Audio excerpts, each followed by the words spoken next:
A Onda do Tempo Oscila é o título dessa exposição, né, que está sendo proposta no Solar do Jambeiro, e eu creio ser importante falar um pouquinho sobre essa relação com o tempo. Eu acho que é muito importante pensar em pelo menos dois tipos de tempo, de relação com o tempo. O tempo cronológico, né, o Cronos, e o Kairos, o tempo do vivido. A exposição ela vai, de uma certa forma, acionar uma dialética entre esses dois tempos, né? O tempo pendular, que é um tempo que pode ser medido, né, na passagem, nos diferentes instantes desse pêndulo, ele pode ser pensado como passagem dos minutos, dos segundos, das horas, enfim, dos dias, das semanas, dos anos. Mas ele pode também ser pensado como uma relação entre diferentes espaços de tempo, né? Tempos espacializados, que aí tem uma relação com o tempo vivido, com o tempo da memória, né? Com uma relação, a vivência de um tempo que é capaz de acionar links, relações, né? Vínculos entre diferentes temporalidades. Então, quando uma experiência no presente é capaz de acionar a memória e provocar relações com outras experiências vividas, né? Seja lá experiências pessoais ou experiências coletivas. O que eu acho que é importante em relação ao Solar dos Jambeiros é uma experiência com a arquitetura, né? E a arquitetura ela pode ser pensada só de um ponto de vista formal, né? Então, os elementos arquitetônicos, o modo como a gente mensura e organiza os espaços, mas pode ser pensado também de um modo a considerar o espaço como um espaço habitado, né? Um espaço que vai ser vivenciado. E aí é possível desde considerar o espaço habitado como uma residência até o espaço habitado como um centro cultural, né? E aí o que eu acho que é importante é considerar as diferentes e múltiplas vivências que as pessoas podem ter com esse espaço, com esse lugar, né? Eu acho que mais do que uma relação como um espaço físico mensurável, é como um lugar, quer dizer, um espaço que é carregado de experiências, de memórias e que vão sendo acionadas de diferentes formas por diferentes pessoas. Um ponto importante dessa exposição, né, que se propõe a pensar essa relação com as memórias do espaço, as memórias do lugar, as memórias das pessoas que moraram aqui, mas também as memórias das pessoas que passavam em frente ao casarão, né, e só podiam imaginar como seria esse interior, como seria a vida das pessoas aqui dentro, ou mesmo a memória das pessoas que passaram a frequentar esse lugar quando ele já passou a ser um centro cultural, né? Quando ele passou a estar disponível para as pessoas frequentarem e construírem relações de outra ordem com esse espaço, né? Com esse edifício. Acho que é importante também considerar, né, que 2020 ele propôs para as artistas, para a Maísa, para a Ivana, para que elas também se colocassem numa condição de repensar, né, o projeto, no sentido de que a vivência dessas pessoas, a vivência que elas tinham com o lugar, se coloca numa outra relação de vivência a partir do momento que o projeto, da maneira como ele foi concebido, né, originalmente ele já não cabia mais, já era difícil concretizar aquela proposição, né, como uma exposição que se realizasse no próprio espaço físico.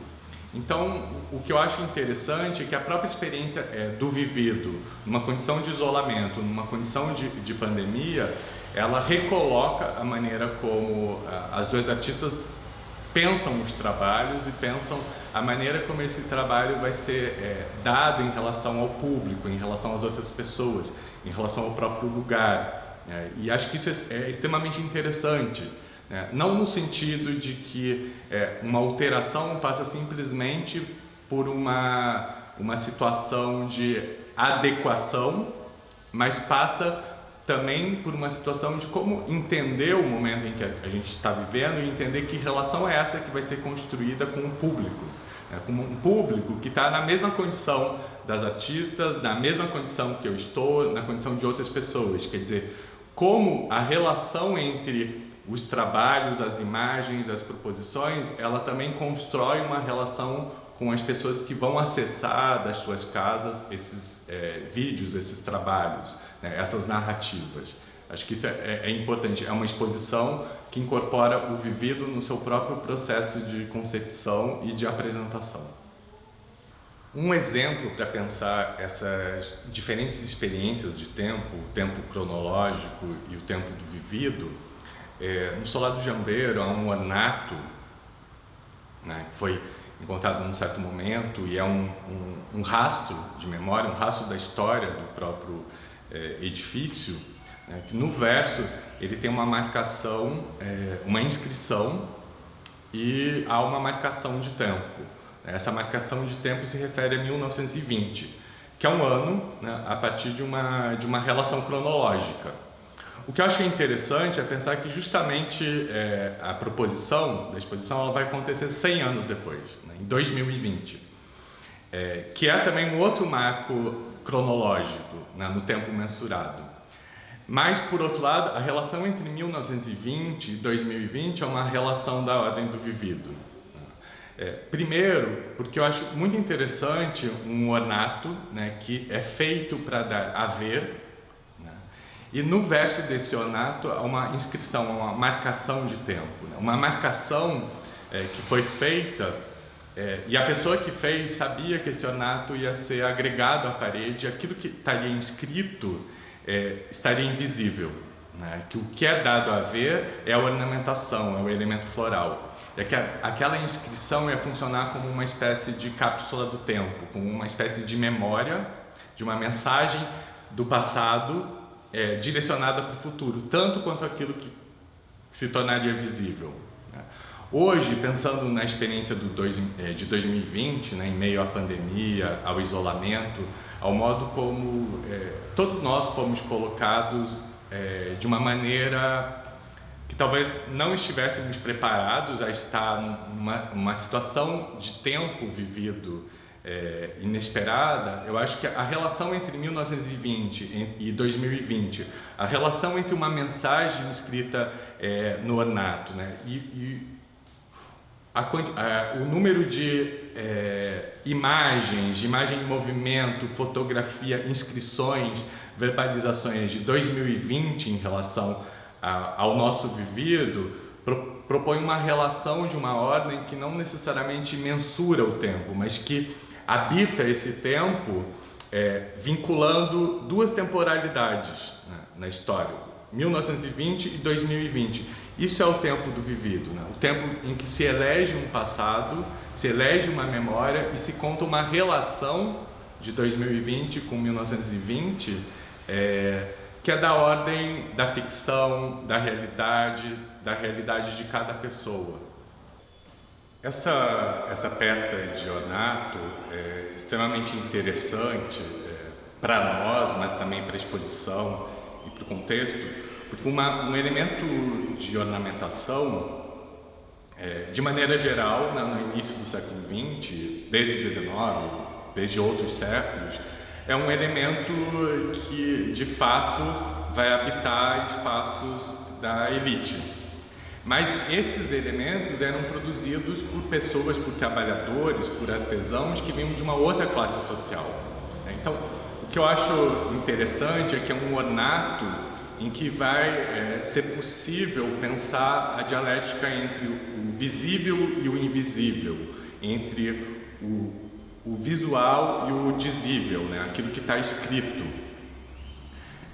Eu tinha comentado de como o ornato foi feito para ser um elemento decorativo, para habitar um espaço onde as pessoas vão ver esse elemento floral. Mas no avesso dele, no verso, há uma inscrição, né? Há uma inscrição que foi feita por alguém no momento em que aquela base ainda estava úmida, como uma mensagem, né? Como uma mensagem às avessas que vai habitar um espaço da elite e é uma mensagem contra, né, o pensamento político dessas pessoas que habitam esse espaço.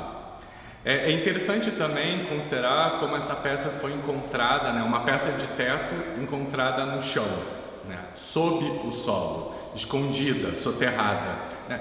É como um traço de memória, um traço de uma dupla memória, de uma memória visual, de uma memória escrita, né? De uma mensagem para o futuro, mas também de uma memória dos usos do espaço, de uma memória dialética. Então, é quase como um ato metafórico de escavar e de trazer à tona, trazer novamente à presença aquilo que estava soterrado. O Walter Benjamin, né, também lá nas primeiras décadas, lá entre os anos 1920 e 1930, ele vai falar da memória a partir de uma metáfora da arqueologia, né, o ato de escavar. O ato de escavar a memória, o ato de trazer à tona aquilo que está soterrado.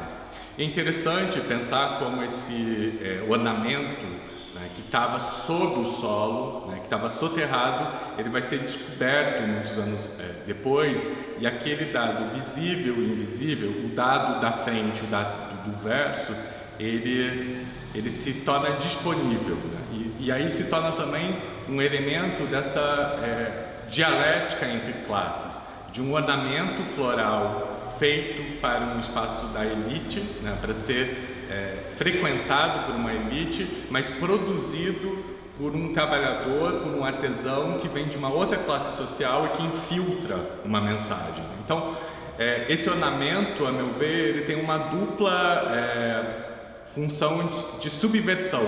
Uma subversão lá em 1920, né, uma subversão em torno do momento em que ele é produzido e no momento em que ele vem para esse solar, e uma segunda subversão nesse momento em que a gente pode pensar a partir dele essa relação dialética entre, né, aquilo que o Walter Benjamin fala, né, o confronto entre a história dos vencidos e a história dos vencedores.